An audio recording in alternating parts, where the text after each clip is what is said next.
Praise the lord. దేవుని నామానికి మహిమ కలుగును గాక. ప్రభువైన యేసుక్రీస్తు నామంలో మీ అందరికీ శుభాలు తెలియజేసుకుంటూ దేవుని బిడ్డలారా, మరొక వర్తమానంతో మీ ముందుకు రావడానికి దేవుడు కృప చూపిన దేవాది దేవునికి మహిమ కలుగును గాక. చూడండి, ఎవరు త్రొట్టిల్లుతారు, ఎవరు త్రొట్టిల్లరనే మాటను మీకు తెలియజేయాలని ప్రభు పేట నేను ఆశపడి ఉన్నాను.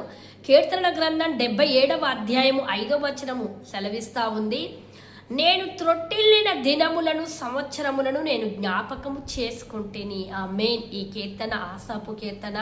మరి ఆసాపు భక్తుడు రాశాడు. ఆయన 12 కీర్తనలు రాసినటువంటి శ్రేయస్కరమైన కీర్తన గురించి మీకు తెలియజేస్తూ, మనము దేవుని వైపు చూడకపోతే, దేవుడు మన జీవితంలో చేసిన అద్భుతాలను మనము జ్ఞాపకం తెచ్చుకోకపోతే మనం త్రొట్టిల్లిపోతాం. త్రొట్టిల్లడం అంటే పడిపోతాం. చూడండి, మార్గ మధ్యలో ఏదైనా మరి అడ్డంకు ఉంది అని మనకి ఎలా తెలుస్తుందంటే, స్ట్రేట్గా మన మార్గాన్ని చూసుకుంటూ నడవాలి. ఒకవేళ నీ కన్నులు పైకో లేకపోతే నీ కన్నులు సైడుకో వెళ్ళినట్లయితే నీకు మార్గ మధ్యలో ఏముందో తెలియక నువ్వు త్రొట్టిల్లడం, పడిపోయే అవకాశాలు ఉంటాయి. అదే రకంగా మన ఆత్మీయ జీవితంలో మనం వెళుతూ ఉన్నాం, ప్రయాణం చేస్తూ ఉన్నాం. విశ్వాస ప్రయాణము, నమ్మకముతో, నీతితో, యథార్థతతో మనం ప్రయాణం చేస్తున్నప్పుడు, ఎన్నో ఒడిదొడుగులు ఎదురవుతున్నప్పుడు, నీ దేవాది దేవుడు నీ జీవితంలో నీకు అనుగ్రహించిన గొప్ప వాటిని జ్ఞాపకం చేసుకో. ఆయన అద్భుతాలను జ్ఞాపకం చేసుకో.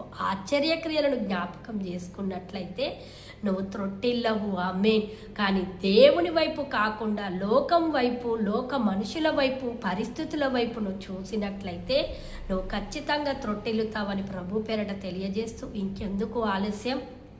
ఇప్పటి వరకు నువ్వు ఎన్నోసార్లు త్రొట్టిల్లిపోతున్నావేమో, పడిపోయి లేవలేకపోతున్నావేమో. దేవుడు ఈరోజు మీతోనే మాట్లాడుతున్నాడు. నేను త్రొట్టిల్లకుండా ఉండాలంటే, దేవా, నా జీవితములో, నా కుటుంబములో నీవు గడిచిన సంవత్సరము నుండి, నేను నిన్ను ఎరిగిన సంవత్సరము నుండి నా జీవితంలో ఎన్నో గొప్ప కార్యాలు, గొప్ప ఆశ్చర్యమైనవి, మేలులు నువ్వు చేశావు. అటువంటి దేవుణ్ణి నేను కలిగి ఉన్నానని ఒక నిశ్చయితతో, విశ్వాసంతో నువ్వు ముందడుగు వేస్తే దేవుడు నేను పడిపోకుండా నిలబెట్టి ముందుకే నడిపించునుగాక.